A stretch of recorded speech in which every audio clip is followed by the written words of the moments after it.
BDR হত্যাকাণ্ড ও বিস্ফোরক মামলায় আসামি হচ্ছেন সাবেক প্রধানমন্ত্রী শেখ হাসিনা। ফেঁসে যাচ্ছেন শেখ তাপস নানক সহ তৎকালীন মন্ত্রী ও বেশ কয়েকজন স্থানীয় আওয়ামী লীগ নেতা।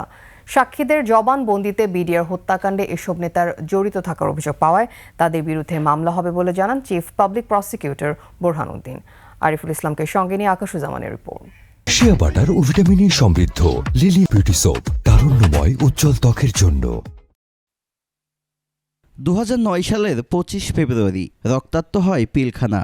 নিজ দেশের সবচেয়ে সুরক্ষিত জায়গায় 57 জন সেনা কর্মকর্তাকে জীবন দিতে হয়।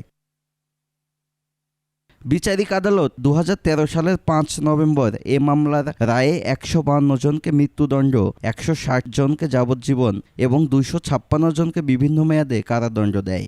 2017 সালের 26 ও 27 নভেম্বর হাইকোর্ট 139 আসামির মৃত্যুদণ্ড বহাল রাখেন, খালাস পান 283 জন।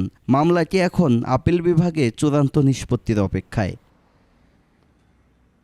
এ মামলার চিফ পাবলিক প্রসিকিউটর বলেন, আসামি করা হচ্ছে শেখ হাসিনা, তাপস নানক সহ তৎকালীন মন্ত্রী এবং বেশ কজন আওয়ামী লীগ নেতাকে। এই ব্যক্তিদের নাম ইতিপূর্বে চার্জশিটে অন্তর্ভুক্ত হয় নাই।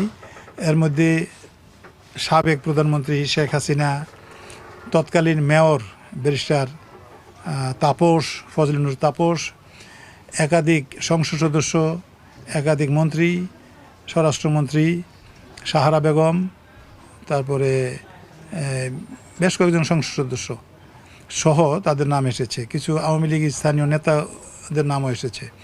এদিকে 5 আগস্ট পরবর্তী পরিস্থিতিতে নতুন করে যে কমিশন হয় তারাও একটি পূর্ণাঙ্গ রিপোর্ট দাখিল করেছেন। আকাশুজ্জামান, 21 টেলিভিশন।